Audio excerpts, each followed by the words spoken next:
hollows them out and almost dries them out to the point of like it shards it almost.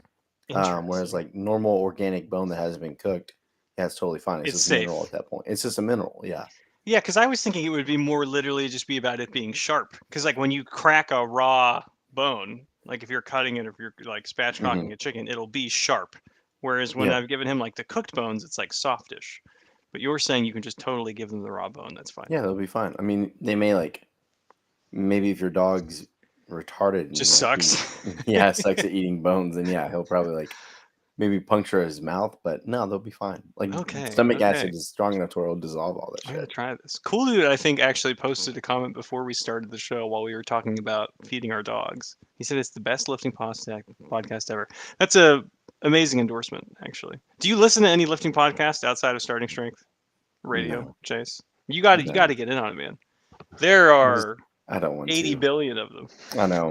Like I don't want to hear what Mark Bell has to say. I don't want to have to hear like whoever the fuck has to say. I don't care. All of them have turned into lifestyle podcasts.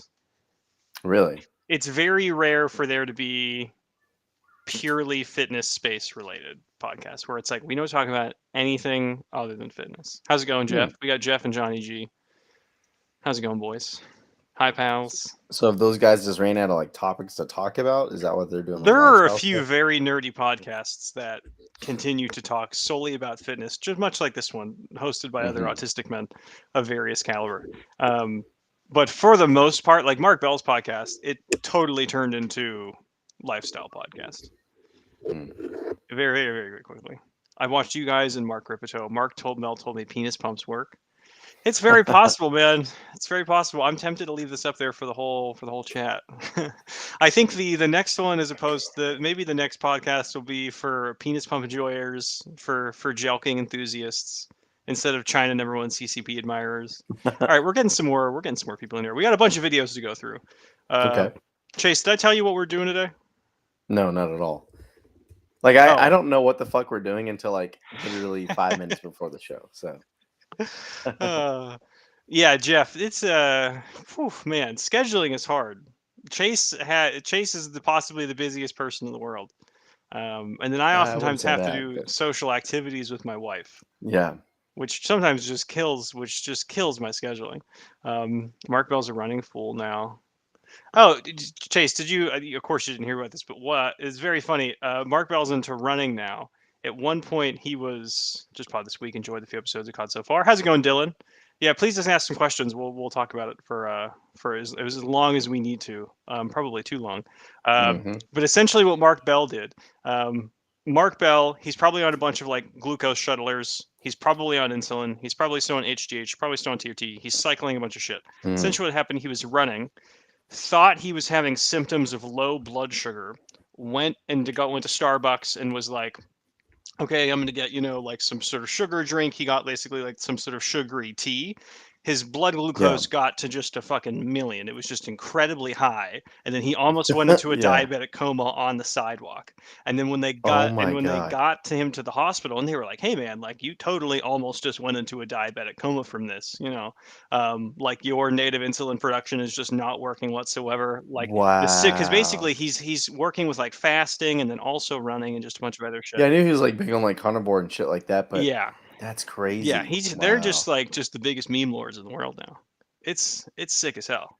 So what? He almost gave himself type 2 diabetes on the spot there, or Well, I what? do this. So literally, he was fading in and out of consciousness. I think either his wife came and picked him up, or That is cool as they had to take fuck. him with an ambulance.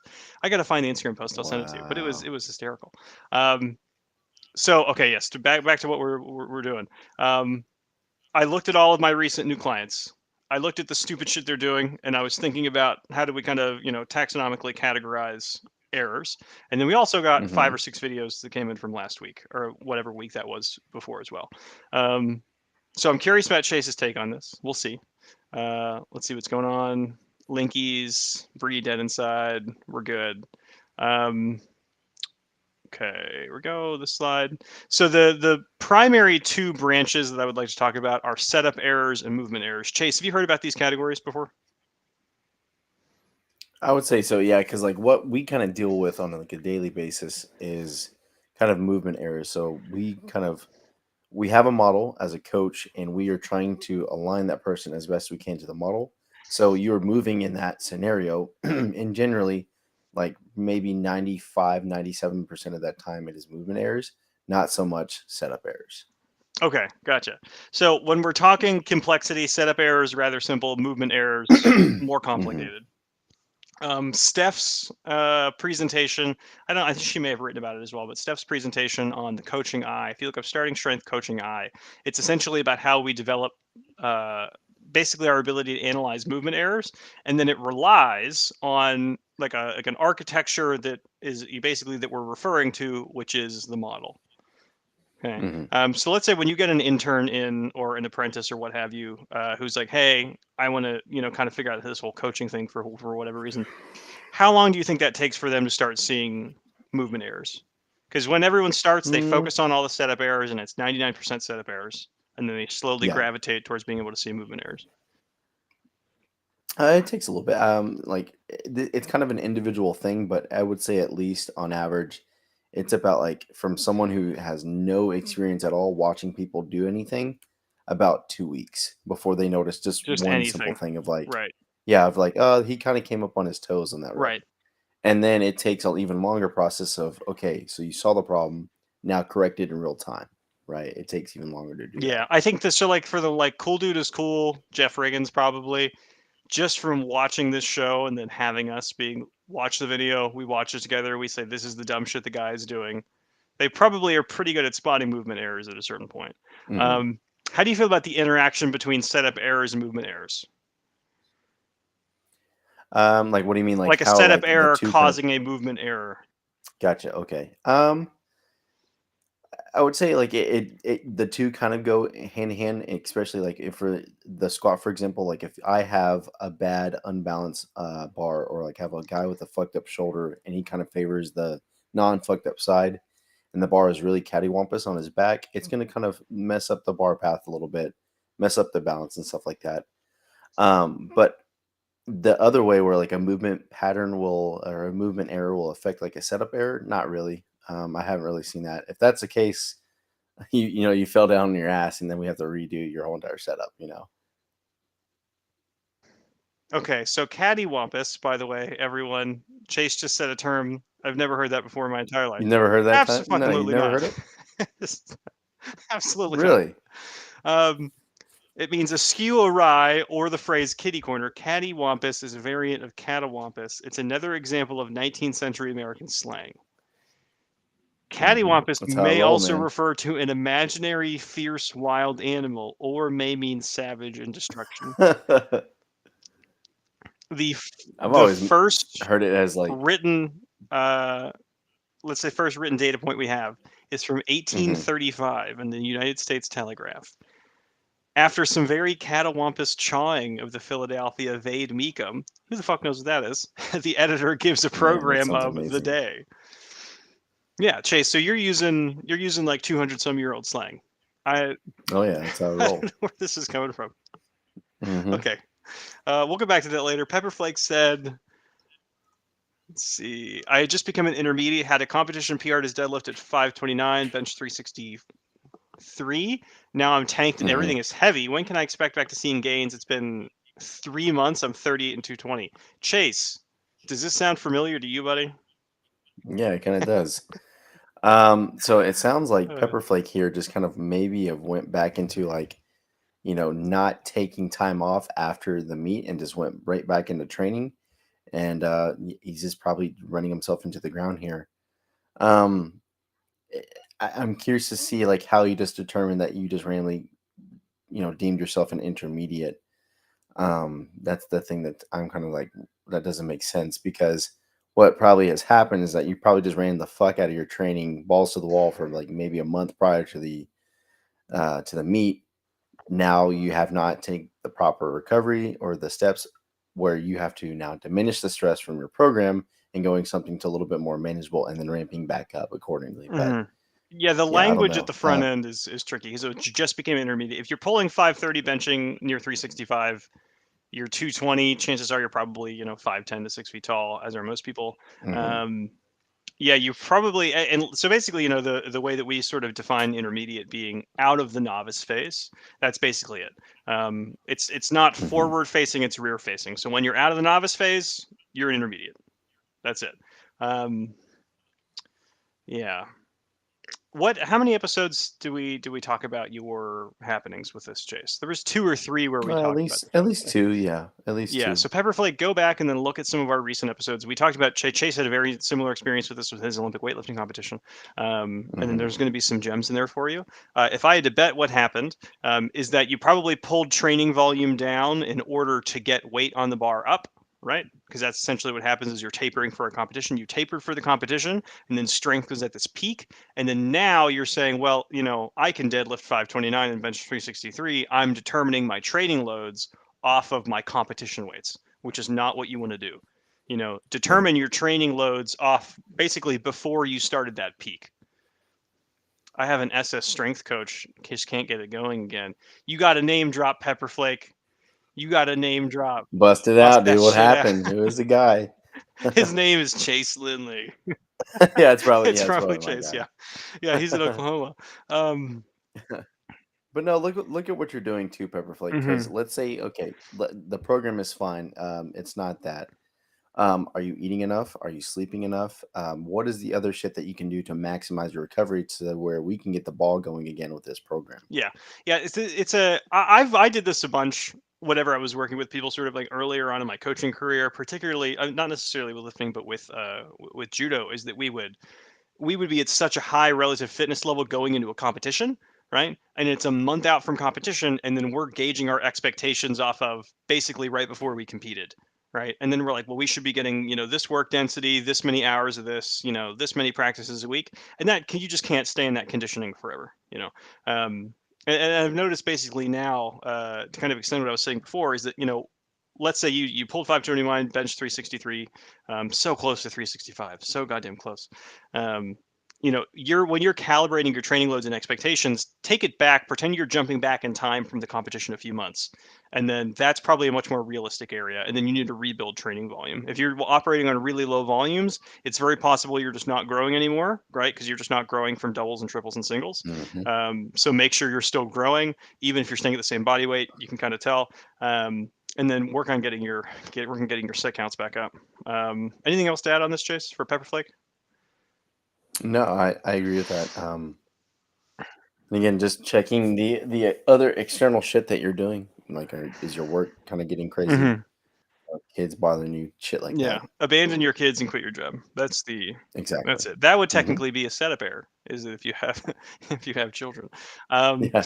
yeah, so we're going back to setup errors and the movement errors. So an example of interaction between the two could be something like bar position in the squat, right? So if you have a shitty bar position in the Hmm. squat and then you try to hip drive and the bar moves, right? You're not going to hip drive as much. It can play with the chest position. It can play with the back extension. That's an example of where they can kind of bleed together, right? So like stance width on the deadlift can impact, how your back extension is going to be, how high your hips are, grip width, things like that. Um, we'll go to this one because there's kind of a misunderstanding and then a lack of attention.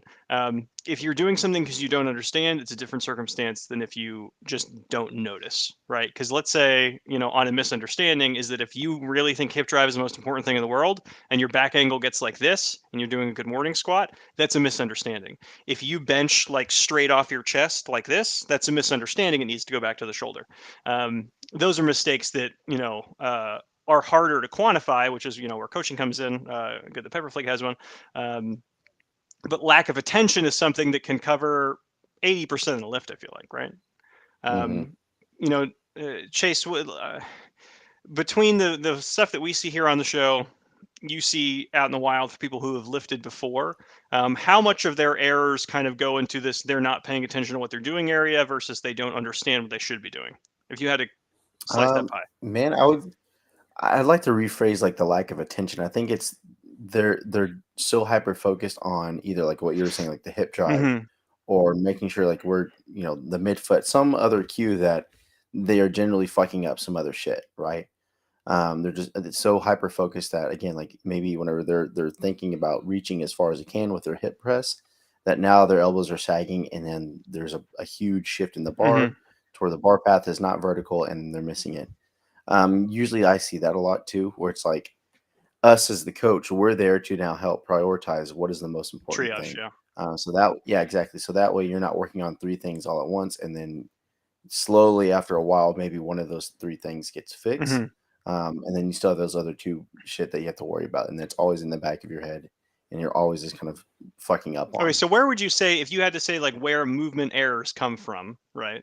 Hmm. Would you say that is normally from focusing on the wrong thing, or would you say that's from operating on a mental model that is incorrect of like what to do?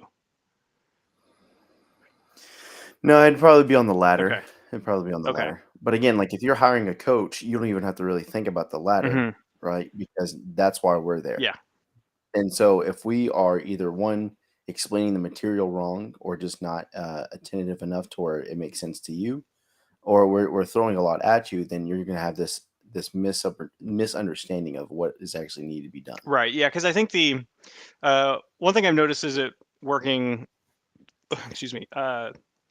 In person, I've had a few sessions recently with 2 to 3 people at the same time, and then people's cues will sort of, or people will sort of like osmotically absorb cues that you're giving to other people because they think it will apply Hmm. to them or they'll think it'll be relevant to them. Hmm. So if you have 2 people on platform right next to each other or they're super sitting in, like, if you tell Tom, like, hey man, I need your knees out more on this next set, Jerry on his following set, he may be thinking about his knees following that.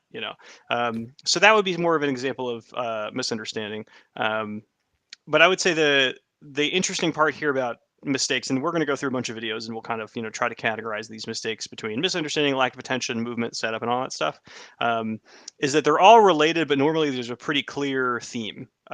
Like I would say the deadlift, it's mostly lack of attention because it's so fucking simple.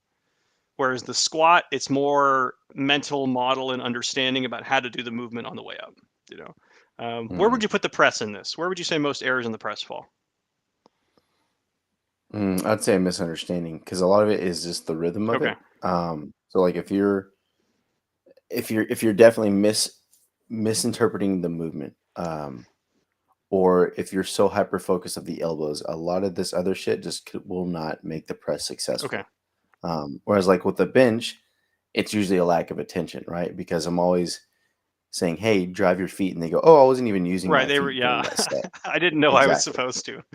Yeah, Yeah, exactly. Whereas like with the press, it's like I see people churning, like the gears are working every single rep of right. like, okay, I got my grip, elbows are up.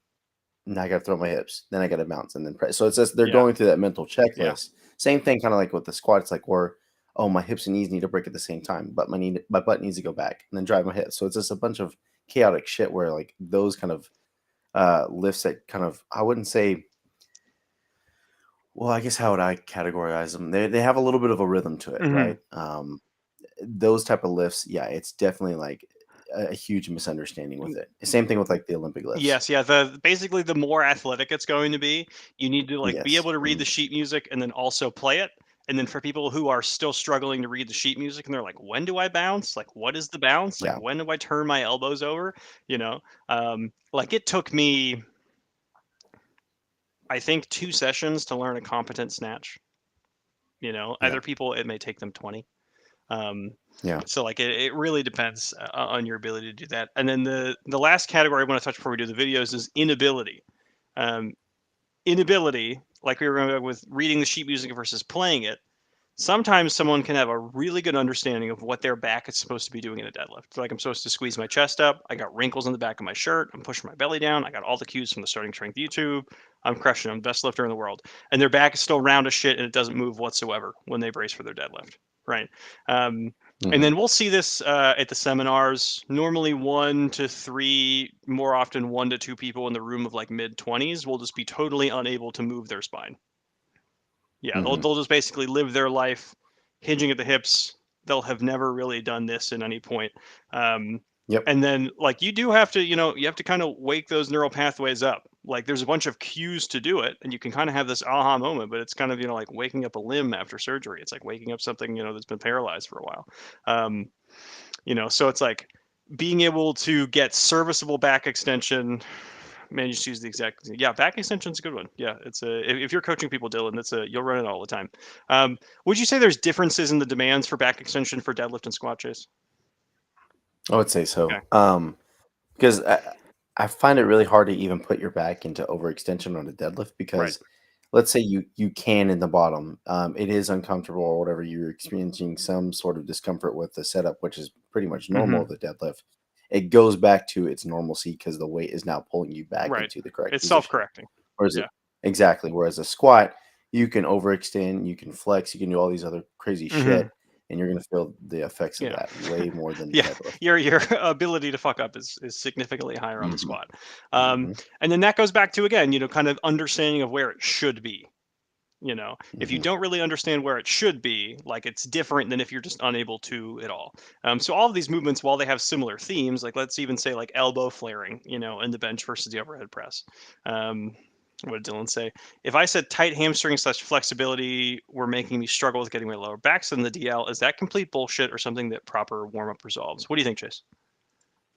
I want to say that's a lot of it is bullshit because you're right about the hamstring being its origin spot on the ischial tuberosities, right? It is on one part of the pelvis, and then the other part is the lumbi, the spiny erectus, right? But I don't think it's the tightness. I haven't seen, or I've seen several guys out there who are just like can't touch their toes, fucking can't.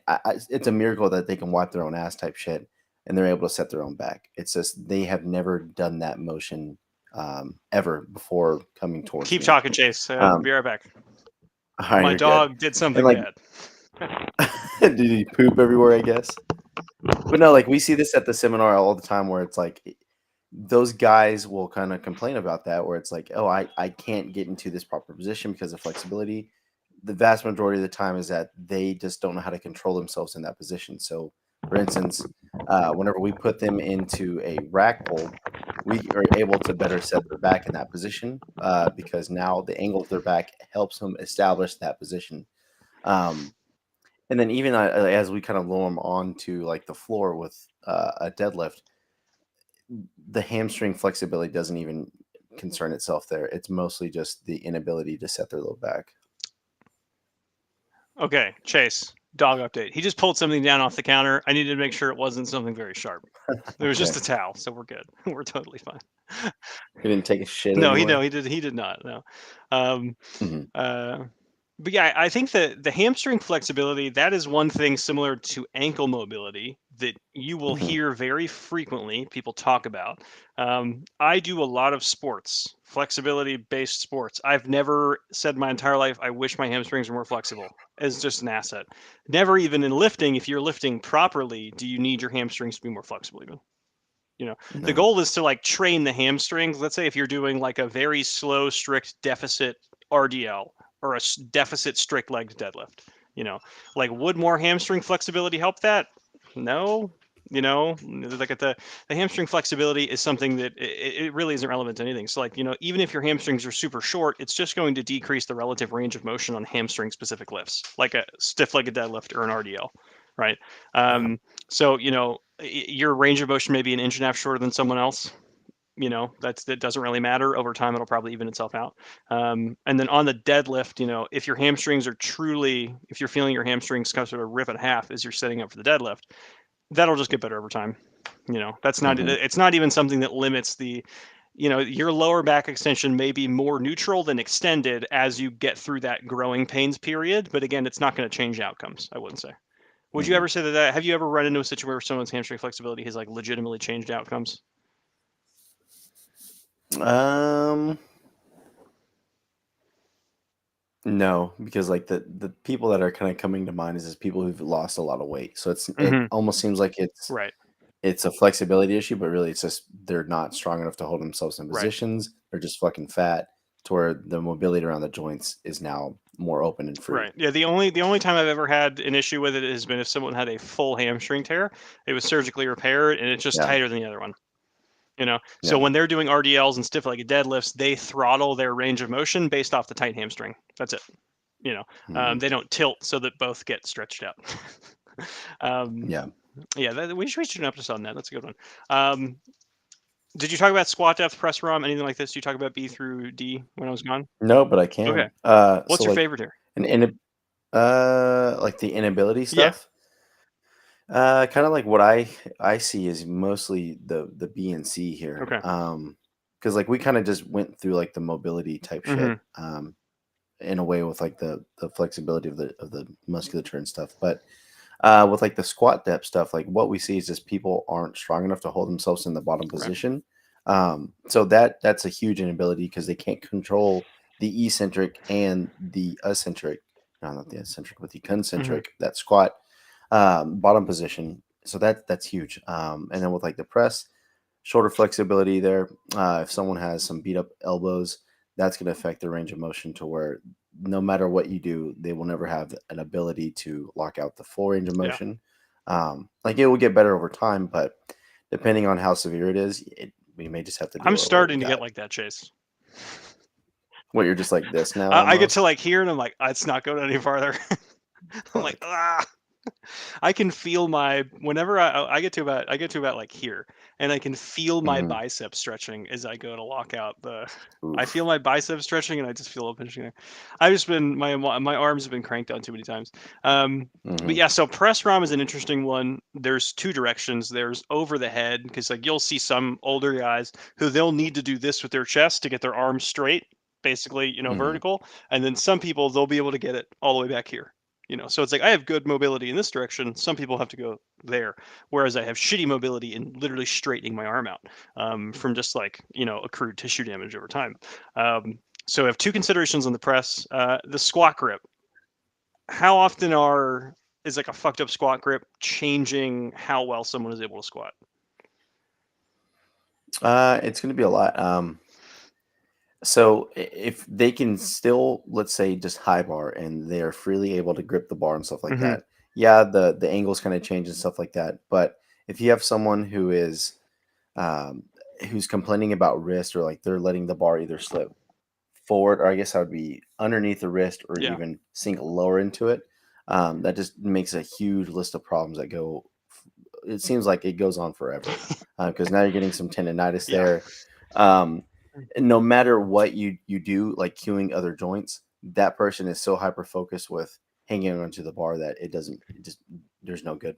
You got to make them re-rack and hold on to it as best you can. Lord Sidious is here. He's finally managed to catch a live stream. Always miss these due to work timing. What's your job, man? What are you doing at fucking 8:57 Uh, Eastern? Trying to make the fucking empire great again or something. Yeah. For the record, in the Star Wars universe, I'm totally pro Empire. The Rebellion, what the fuck were they doing? Just I don't what are know. they doing? Um, Just being just being dumbasses. dumbasses. Absolutely no sovereignty there.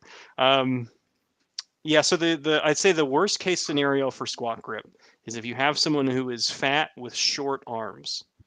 If you have a fat back, if you just have like just a meaty upper back, and then you have little stumpy arms, there's nothing. There's nothing you're getting No. back there. Um, when you see kind of like peak bodybuilding, eventually they'll just go to the Smith machine and they'll just put their hands on the plates.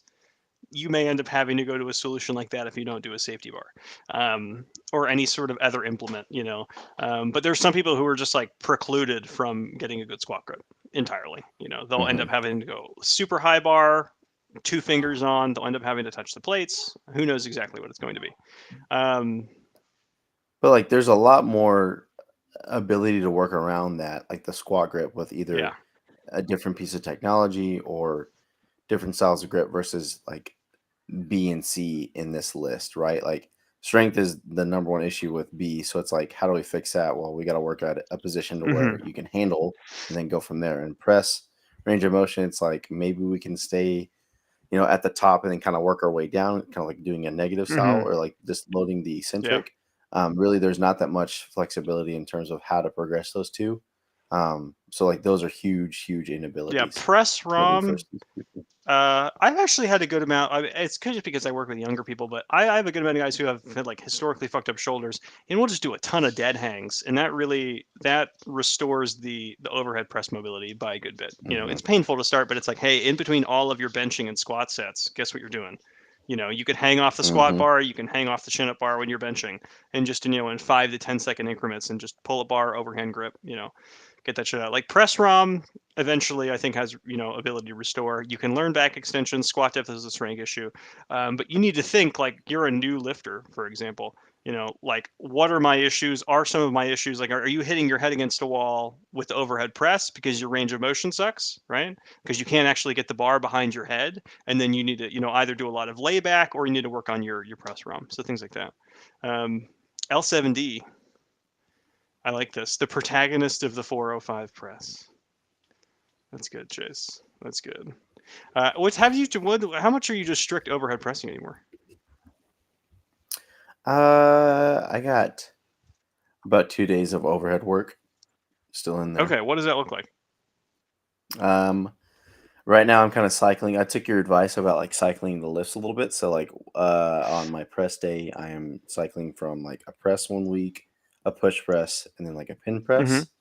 And then I'll do jerks out of the rack on Thursday, the second day of pressing or press style movement, and then do jerk overloads the next week with that. Interesting. Okay, yeah, I like the. I'm a huge fan of advanced lifters just cycling the lifts every single time. You know, like if you're athletic enough, you can get enough stimulus about it to keep the train rolling. This is Hmm. from who is this? Iona Lifts, which is a very good username. This is the first workout ever. This is from the app. So we'll see. We're going to see basically. We just kind of went through this taxonomy of errors, and now we're going to figure out where that she's falling into what. This could just be deadlift. I'm not sure. It's like a 2-minute video. So. What country do you think that she's in, Chase? I don't know, These man. plates are fucked up. Yeah, I wanted. I don't know because didn't we have like one guy on there who had kind of those Captain America plates? He was in Singapore. Exactly. So it's like Where the fuck are these Captain America plates at? and she seems like, she's from maybe like Europe or somewhere in North America, but I don't Okay, know. all right. We're on to overhead press, by the way. And Chase, have you seen these? Have you seen these contraptions? Wait, I'm going to try to pause it. What contraptions? These little bar grippies. What is that? No. Yeah. So essentially, it's like a fingerless glove, but it's not on the palm. I wouldn't use the empty bar. Laura Sidious, I'll give you Iona Lift's email, and then you could email her. Like, don't use a fucking empty bar. Yeah, I don't even know what the search term is for these bar grip things, but I've seen them out in the wild occasionally. Essentially, it's like Yeah. little gripped texture right here. So you put this fingerless glove on and you strap it around the back. Huh. Yeah, And it's just so you don't get calluses? I think it's. I'm not sure. I think possibly it's for kipping pull-ups. But it's also it's serving kind of both functions for calluses and that. Yeah. All right, so let's check out this press then. The deadlift. We'll go back and talk about that when we're done. Okay, on the tippy toes to unrack the press. Bent wrists on the collarbone. Very narrow stance. I'm surprised this wasn't a push press. TBH. I thought we were going to see a push press. Okay. What do you think, Chase? If we had to triage errors. Starting from the deadlift? Let's just do the press because we just did the press. The deadlift was pretty simple. I think she is just focusing on the bar path here. So like she's not really worried about the elbow positioning. She's not worried about the stance or anything like that. So I guess in all, this is a complete misunderstanding of the movement. This is a good one for that. Yeah. Yeah. So, I mean, she has a version of a squat in her brain. She has a version of the press in her brain. But she's not really being attentive to, like, for this example, like how far she needs to lean over, where her stance is or anything like that. She's just kind of squatting, right? Yeah. Same thing with like her press and stuff like that. Her deadlift was a little bit more, and this is where the deadlift kind of shines, where you have to set up to the bar and you're kind of constrained by how well you know the form and stuff like that. But like with the squat here, like she doesn't know about sitting back into her hips. Her knees just kind of continuously go forward. About the back angle, leaning over, she's kind of driving her hips, so that's good. But again, bar position, there's a lot of shit going on. Do you think this is a CrossFit refugee, Chase? Maybe. Yeah. This is a firm maybe. I'm very curious about this this lady's athletic history. Yeah. So if we were to go back to the slideshow, I want to we'll go back to the deadlift for this one, but if you were to go back to the slideshow, we have misunderstanding is a category of error. You know, Chase and I would argue that a lot of these errors that we're seeing, them being off model, the model that we argue for efficacy, this is just a misunderstanding of the model. So like deadlift, it seems like there was a lot of, you know, more care of attention of being like, okay, bar close to midfoot, get my grip, shins to the bar, you know, things like that. So that was a lot closer, like Chase said. The press was a lot closer. She was focusing on getting it back over the head, but essentially it's just like, you know, I would say it's more like execution on the press. The deadlift is more of a setup thing. The deadlift, basically this covers all three. The deadlift is a setup error. This is very light. She should have set up correctly, either doing it from the rack or boosting the bar up. It was more of an execution error or a movement error on the overhead press. The squat, it's not necessarily a movement error. It's just a total misunderstanding of what should be done. Right. So we kind of cover all three bases in terms of like what these errors are. Anything else to add for Iona or Iona? I mean, one, I would start off with, I mean, kind of taking Lord Sidious's, comment with this, is that I wouldn't start it with just off the rails like that, because again, it's going to mess up the setup and stuff like that. And your deadlift actually looks pretty good, but it can actually be a little bit more better if you just had higher plates, and then still go back and read the material, watch the videos about how we do the hips press. Right. How we lean over in the squat, where the bar position is, and stuff like that. Yeah, I think this is honestly, I think this is a normal. Actually, let's try to look at the end cap of the barbell. I think this is a normal. Hold on. Yeah, this is a normal 20 kilo bar. So yeah, so if it's a girl this size pressing a normal bar that easily, she's likely. She likely can and lift more weights than this. Yeah, so that is one thing. We'll talk about this after. G-Lock said, I drove through Oklahoma and had to pay $10. Chase, what is going on? It's the fucking shitty part about this state is that they have fucking... So we have toll roads here on some of the highways. The fucking roads are terrible here. So I don't know where the fuck the money's going to. Right. I think they just pay like Indians with it and shit like that. It's just... It's fucking terrible. Okay. I hate it too. Okay. Like, I fucking hate it. Okay, so it's basically you have. Is it like to enter or access the state? Is it like once you cross only on state certain lines? freeways? So like only on certain. So like an interstate. So like Interstate 240 going from like, let's say, Arkansas into Oklahoma. You don't have to pay that shit. But there is an Interstate 44 going from Wichita Falls into OKC that you have to pay a toll on. So like, let's say if you were to get off on like a different town and then get back on, you would have to pay 2 tolls because you're accessing that government's the highways of Oklahoma are more secure than the southern border, everybody. Fucking stupid. Come on. Texas should take a cue from this. Okay, this is Joaquim Rice or Ribe. We're not sure. He's in some sort of European country where their B's and S's are kind of similar. Do you see the name on this truck, Chase, back here? I was trying to read it. It kind of looked weird, man. It was weird, yes. We're going to pause for this again, everybody. It's Pfeifferder. No. Is that an F? I can't tell. We need to enhance. No, it's PFL EIDERER. PFL. Fliderer. It's Fliderer, Chase. Fliderer. It's Fliderer, of course, which is just a good name. It's really just a classic name. And it was cash only. My car just decimated. Yeah, it's cash only. It's stupid. It's cash only, yeah, $10. Fuck. God damn. Are you ever guys visiting Australia? We were planning on visiting Australia. And then we wanted to see if we could get a signups list confirmed. And let's say if we had like a threshold of like, if we get 15 people to sign up, then we'll go. But it ended up not working out because Chase had to open up a new gym. I ended up having to move surprisingly during around the same exact time period. So it worked out pretty well. We always go next year. We can always go next year. Once the tides allow for the sailboat to get there, we could go. Just decimated. And then we missed one comment. L7D. Yeah, she can put some plates on the bar. One of the big mistakes, L7D, early on in the LP is people starting with just the empty bar. Because essentially it gives them like 6 or 7 runway sessions before they would reach their normal first day weights. And they just learn fucked up shit for those first few sessions.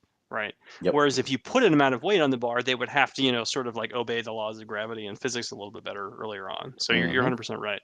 How are you feeling about Joaquim's squatting? I mean, I think he has a misunderstanding here of what his back angle needs to Okay. do. So, for example, like we all see him getting more and more horizontal as he's kind of going into these sets. So, what we should see as he's coming up out of the bottom, both the hip and the chest needs to ride simultaneously up, Mm-hmm. right? Yeah, the back angle is constant on the way down and on the way up. But as we see, he's getting more horizontal on the way back up and kind of turning this thing into a good morning. Okay.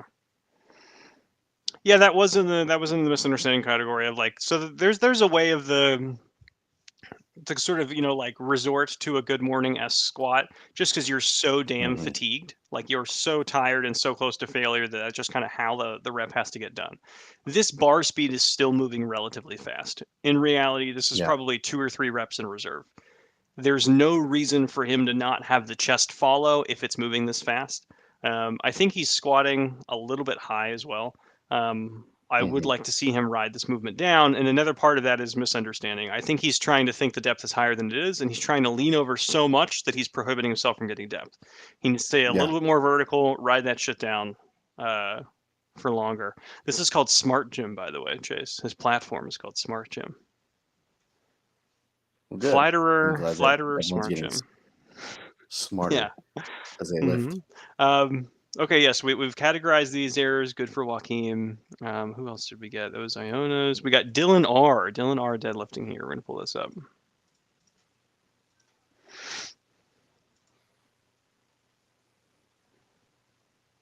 Very modern CrossFit gym aesthetic here. We've seen this guy before, right? I don't think we've seen this guy before. He just looks like guys who submit videos to this show. They just have a Okay. look to them. I know what you mean now. Okay. Okay, so it seems like we have 235 on the bar. We got some 5s, some change plates on the end. Okay, he's closest to adhering to the recommended setup. What do you think's going wrong with this, Chase? Man, I think he's very attentive about what his low back is doing. Yeah. Because and the reason why I said that is whenever people usually drop their ass on the pulls, they are trying to focus on the low back extension. And that's where we see like again the ass drop, the back angle raise up a little bit more, the knees go forward, but then everything else is just fucked up from there. Because again, the bar path is no longer over the midfoot and it's no longer vertical. So he needs to learn to set his back, but with a higher hips position. The stance is a little bit wide too. I'd bring it in, but the bigger thing is just making sure that he's hanging on to the hip height as he's setting his back. Other things to add, probably not at the resolution from the tiny screen. On my big screen, I can see his hands opening. So he's starting here and he's ending about there, and he's doing double overhand. I would consider not switching to an alternate grip a setup error because you know if your grip is going to start failing on things, and some people are just really stubborn about using double overhand grip and only double overhand. I would consider that a setup error. Just switch. There's no benefits to it. Move on. Live your life. Because I think this is impacting his pull. How it's feeling like it's going to pop out of the hands. The stance is too wide, which is causing him to start a little bit forward. The head is being cranked up too much. Yeah. So where would you land most of this at, Chase? Would you land most of this in misunderstanding, sort of execution, movement, setup? What do you think? A little bit of both of like the misunderstanding and the execution, because one, like you're at the end of it, you're not really executing the low back position at all. But at the start, you are executing it, but then you were just overdoing it to the point where you're throwing this thing about an inch forward. Yeah. So it's like you're on the right track, but then now let's triage the most important thing here, which is it is not going to be the low back position, but getting back into the balance point here. So rock back, make sure your hips are in the high enough position to where you are balanced. Then I would set the back and worry about the rest of the stuff following that. Yeah, he's getting tight from the wrong position and he's popping it forward. Yeah, okay, so that's Dylan R. Right there. We got some more deadlifts, I believe. Yes, we got Andy Maybank coming in. Andy is another guy who looks like he submits screen or form checks to this show. Yeah, he does. That dude. Exactly. It's just more guys who watch this show. It's crazy. There's just so many of them. I think this is Dude, this is a pretty cool and interesting it setup. is, yeah. So that's a 20-kilo plate. I'm not sure what is on the outside here. Maybe like a 10 kilo. I'm not sure because I can't tell because he has a comically thick bumper on the inside. I can't tell if that's just a thinner bumper or if it's a lighter plate. Hmm. Yeah, he's definitely not in America, I feel like. What do you think? No. Andy Maybank, No, very looking at this, American name though. dude, look at this get up though. Like I've never seen fucking anything like this at any sporting goods store. I don't even Like know with where these yeah, could I've be never purchased seen that. at. I don't even know what they're called. Amazon probably doesn't have them here in the United Let's look this States. up. I don't know what the fuck. Round weightlifting plate not holder. What would you even call this, Chase? To Dude, look I don't this know, up. like deadlift bowl Deadlift plate bowl, holder. deadlift I don't know. plate rolling prevention device. How do I prevent the bar from rolling around the deadlift? Deadlift has plates. All right, let's go to the shopping tab as we look this up here. Yeah, I'm getting deadlift wedges, but this is just like a giant deadlift wedge. Let's look. It's not even a wedge. It's a fucking. It's a bowl, Yeah, man. it's Like you have a it's like the semicircle. deadlift wedge, but just extended out. Hmm. I think deadlift bowl. I'll look up deadlift bowl. We'll see what happens. I don't think this is going to give us the money. No, but there is a $60 medicine ball called the Gymnic Training Bowl, if that's what you're looking for, Chase. Awesome. Yeah, I That have no sounds idea what the really hell. neat. I don't even know how to find this product. Yeah, it's really cool. Yeah, professionally, I am in this industry, and I have absolutely no idea what this is called. Yeah. Um, Me too. Zero CrossFit at that gym, actually. Oh, Dylan, is that you? Did we just look at your deadlift? Oh shit! I guess that was Dylan's. Oh, is that another Dylan? Oh, that is Dylan. Everybody, That we is the just now Dylan. you can put the face to the name. There's Dylan's thing. Well, goddamn. There you go, man. Andy's arms are a bit bent on the pole. What do you think about his arm pull, Chase? Let's take a look at it. I was actually not really looking at his lift. I'm looking at the bowl thing. Uh, Yeah, he's just kind of like that tight older dude who kind of just like will yank on it with his arms. But also, what I see too, whenever I see guys like that, look at his upper back. So he's trying to get set and get into thoracic extensions through his elbow, which just doesn't fucking correlate. So he has to learn about squeezing up the chest, pulling the shoulders back, and getting everything tight in the upper back before starting the push. Can you tell me more about what you mean for like the first part of your example there? Do you Yeah, mean with like like the he's elbows, you trying mean? to like do you feel like he's trying to squeeze the chest up while leaving his shoulders forward, or what do you I think mean? he's trying to do a little bit of some scapular retraction and Okay. then also kind of like pull himself into the bar. Kind of like what I've seen. I don't know if you've seen this, Alex, but I see this with like a lot of like older lifters that they'll just kind of like hunker themselves down and they feel like they're getting Getting some lower and sort of closer to yeah, it yeah. and I they don't know bend how there. that Yeah. exactly that somehow hmm correlates to them extending their back or some shit. Yeah. But yeah, like that's what I think is going on here. But again, you can tell too, like the low back is that like right in the middle of his back, you'll kind of see that raise up first on some of the reps before his upper back kind of catches up. Chase, how are you feeling about these calves? He's very, symmetrical in everything that he is doing there. Yeah, he's just a lanky guy. He's a Yeah, lanky he guy. is. These are some thin calves. What I would recommend probably for Andy Maybank is deadlift. Just from googling, they're deadlift cushions, but I've never seen rounded deadlift cushions I before. haven't either. Normally, they're just a foam pad. Yeah. Um, these are like hard plastic. Can you just sauce me up, man? If you can find the sauce, Jeff Riggins, let us know. Chase will give you a year of free coaching if you can find a pair of these. Email Chase, slide into Chase's DMs. We'll make it work. Yeah. So for Andy Maybank, I would say daily walks up a hill, daily uphill walks with a weighted vest on. His calves are thinner than his forearms, which is incredibly hard to do. Maybe get into cycling as well. If you start, sometimes have you seen kind of cyclist calves, Chase? Have you seen Yeah, those they're before? nice. They're Yeah, pretty. yeah. I think that's what you got to get into. That'll really round the physique off. The arm pull issue for sure. The back extension. How would you, if we have to categorize these errors, how would you categorize them, Chase?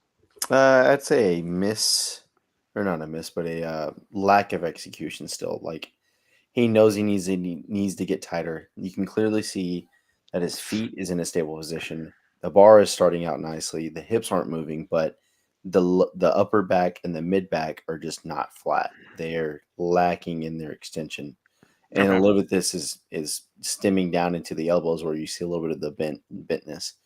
Like maybe his toe angle is a little bit wide, but I'm actually okay to have that there. Yeah. Since it's such a weird fucking goofy ass platform that he's pulling on. It's probably Hmm. just so narrow that he has to do that toe angle. I can see it on mine. His heels are flirting with the edge on that. If he Gotcha. put his feet more straight, his toes would be hanging off for sure. Yeah. So it's just Um, like he's he's kind of real fucked close, himself there. Yeah. real close to a good deadlift. Real close. Yeah. Yeah, just eat some food, weighted vests, uphill sprints, Yeah. Learn how cycling. to shove out your chest, show off your nipples, stuff like that. Shh, the pecs going Yeah. on, man. Get the pecs going on. All right, more videos here. Um, this is one that I've seen a ton of recently. Um, let's see, we're going up here. This is a new guy. This is Phil. I've seen this on, I'd say it's actually 3 for 3 on past new people I've been working with here. The top position, right? So the top lockout, the lockout on the bench, the lockout on the press, standing up tall during the deadlift or the squat, it is super inconsistent. So they're Hmm. staying up there for different amounts of time. They're descending at different parts of the brace, right? So sometimes they'll descend after they've braced fully. Other times they'll descend mid brace. Okay, and it's you should lift like a metronome. That's the one thing I Hmm. found with beginners. They have a really inconsistent timekeeper, and it fucks their lifts up, right? Because essentially, let's say, if I start descending when I'm here versus here, depending on where my brace is, my descent's going to be different every time, right? So you want to do everything as consistent as possible. I got my hands on Phil recently, and all of his lifts are super variable. The amount of time at the bottom is different every single rep, every single day. The amount of time at the top, so on and so forth. Um, I found this one to be a super consistent issue. If I can get my hands on someone in person from the first training session on, they don't have this problem because they're generally squatting on command, right? Hmm. So they'll be at the top. I'll tell them to brace, they'll brace, and we'll say squat. They'll get their squat command like a powerlifting meet. But when you get people who've been lifting on their own for a while, it'll just be different every time. Totally different every single time. Where would you put this at, Chase? Like, how important is this? How often do you see it? Anything? Any thoughts? It is kind of important. So like I think it's on the second rep where like he will actually adjust his stance, and now let's say he rushed the setup on the first rep to where he had a stagger stance, and then he recorrects it to in symmetrical stance on the second, or the vice versa, or now he just put himself into a stagger stance, a little bit of a stagger going on through the rest of the set. That's an issue because now we just have an unevenness in the squat. Mm-hmm. It's like right there in your Yeah. adjusting things.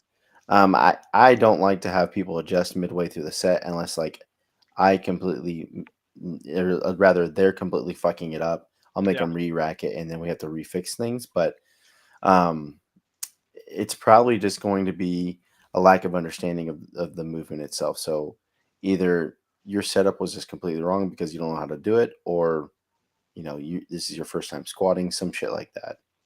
I generally appreciate this to misunderstanding as well. I think people think their goal is to sometimes get the set done as fast as they can. I think that's kind of a holdover from other forms of exercise. Hmm. It's like, well, you just got to, get through the reps basically. Like the set will Yeah. be easier, it'll be over sooner. Maybe it's just discomfort in the set. They don't want to hold the bar on their back, so they just try to blast through it. Blasting through it never works. This is Giselle, very similar thing. It may be hard to see on your guys' screen, but sometimes she's pulling without having rebraced. Sometimes she's Hmm. starting the rep, like launching it off the ground while her mouth is still open and she's still inhaling air. Other times it will be, slightly afterwards. Sometimes the brace length will be different. It's just different every single time. When it's different every single time, what I've noticed is that you aren't getting enough consistent reps to form any sort of good habits. You'll just continue in this sort of weird middle ground or milieu. One thing I've been having to say to a lot of my lifters recently is like, if you wouldn't do it with, 405, if you wouldn't do it with 600 pounds, don't do it with the weight you're doing it now. So it's like this. I believe she has 190 on the bar here, or Hmm. 195. If she wouldn't do this with 275, she shouldn't be doing it with 195. Um, Yeah, the whole bracing thing I think is incredibly important. Hmm. I'd imagine you don't see this too often with people in the gym because they can just be corrected real time and stop.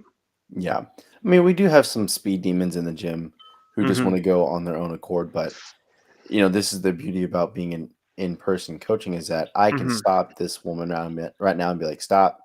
Let's reset. Yeah. This is what you're fucking up on. Focus on this. Don't worry about whatever else you're thinking about, and then let's go forward with that in your mind." Yeah, that's one thing I also noticed at the last time I was at the seminar. It was super common, and I heard multiple coaches. I did it myself as well. Of just telling lifter, being like, "Just chill a little bit. You don't need to be Yeah. nervous. It's totally fine." And that's Um, that's kind of the the name of the game in the seminar because everyone's fucking all amped up and fucking yeah, excited to be there and shit like yeah. that. So yeah, it's just cooling down, making sure that you're as the coach, you're not only controlling your temperament on the platform, but your lifter's temperament too. So that's a big one. Hmm. Yeah, because you can be you're changing plates. Everyone's going so fast. It's very Yeah. like there's like a people are yelling like, "Are you done? Who's done? What set are you on?" You And know. then you get fucking Rip out of nowhere, where like your staff coach is telling you one thing, and then he comes over there and he's like, "You gotta shove out your knees" or some shit like that. You're like, "Well, thanks, Rip, for like Yeah, like telling we're them work something completely different. We're working on we're something working else on it, now." boss. Yeah, we're Yeah, working on it. exactly. Um, Yeah, yeah, that stuff is always very funny. Yeah, I think the lifters just feeling like they need to do everything quickly it's an interesting thing, and I'll have to anytime I'm doing in persons, I have to say this to everyone, basically almost every single time. Being like, this is very Simon Says. When I tell you it's not Simon Says, it's not. But Mhm. until we give you that long leash, it's going to be Simon Says. So at the top of the squat, when it's brace, it's brace. When it's squat, it's squat. Treat it like a powerlifting meet. I think people need that for a few sessions. I think. Otherwise you end up with people who are like they may already be benching 225. They got to be decently strong, but Mhm. they'll try to do their set of 5 in like 2 breaths basically. Mhm. I'll see that with form checks on the app pretty frequently. Is that people will try to do generally 3 reps I've found on a single brace. Not on the deadlift, because the deadlift you put it on the floor, it's kind of hard to hold your brace at the bottom. But for things like bench and the overhead press, they'll just try to go Mhm. as fast as they can. Um, okay. Anything else you want to talk about on mistakes that people are probably making early on, and how to think about their mistakes? Mm, it just would. If I could boil it down to like if you're squatting by yourself and stuff like that, one, you got to make sure that you're filming what you're doing. So if you just feel like your squat is just horrendous, look at yourself squatting and then triage maybe two things at the most. So you should be giving yourself two cues, whether it's sitting back into your hips and then on the way up driving your ass, Hmm. or pulling the bar down, showing off the chest. That's two things you need to think about during a set, and then film that, see if that worked. If it looks any better, hey, you're on the right track. If it doesn't, you got to think Yeah. of something else, right? That I think that's kind of the big thing is just even though you are alone in this, you really aren't because you have the keen ability of knowing how that felt throughout the set, even though that you're still brand new. But and there's so much research out there to where you can see like, okay, I can match this with some people Hmm. out there lifting to where like, yeah, I need to lift my hips up a little bit higher on the start position of a deadlift and stuff like that. Yeah. Like coaching is pricey. Not Hmm. everyone can afford coaching. It's a luxury good. The amount of free resources out there, this show, Starting Strength Forum, Starting Strength Facebook group, Starting Strength subreddit, just DMing Chase a picture of yourself shirtless. All of those things are Yep. available for free and are all super helpful. And I do tell people this. I have to tell people this often. Even not just with lifting, with judo and jujitsu as well. You, as the athlete, will know more about what's going on than the coach. The Hmm. coach is just observing stuff from the outside, and then they have the luxury of having seen hundreds and thousands of athletes. However, they can't tell what you're feeling, right? So when you're communicating with a coach or with yourself, you need to really reconcile like, what am I feeling? What's reality? How do I get those two things together? Nick has those. I think it's Nick. I'm not sure if anyone else doesn't. But the self-sufficient lifter camps. You remember those, Chase? Hmm. Yeah, so the self-sufficient lifter is basically I'm looking at my own lifts, analyzing what we're doing. Basically, it's similar to what we did here, and then Yeah. saying, this is this error, and then you have to say, why am I doing this error? Hmm. Um, because essentially, that's the part where the coach comes in. You may both be able to tell the error, but the coach knows why you're doing the error, and because he knows why, he knows how to fix it, right? Yep. Whereas you just know there's an error, and then you're stuck there, right? Yeah. So hopefully, go back, look at the PowerPoint. Hopefully, these categories will be helpful for you. Lord Sidious is carrying some knee slide. Thanks for the show, fellas. Yes, thank you very much for watching, Jeff, and everybody who showed up. Is there a way to tip you guys? Yeah, so again, it's shirtless pictures Chase's Instagram. That's it. That's it. It's at Chase Lindley. That's it. That's all we're gonna You can get. send the spicy videos to Alex's website. Yeah. So yeah, basically, if you want more videos on the show, support at Strength That Club. That's my website for coaching. Chase does coaching as well. Mick's still in Amsterdam. Chase. Hmm. He's gonna be in Amsterdam for a whole month, just visiting the red light district, playing Yeah, jazz. exactly. Just it's Getting high on fucking heroin and doing whatever he wants to in Amsterdam. He could come back with just a giant beard and just be 220 jacked as hell. I We don't hope know. so. We don't know.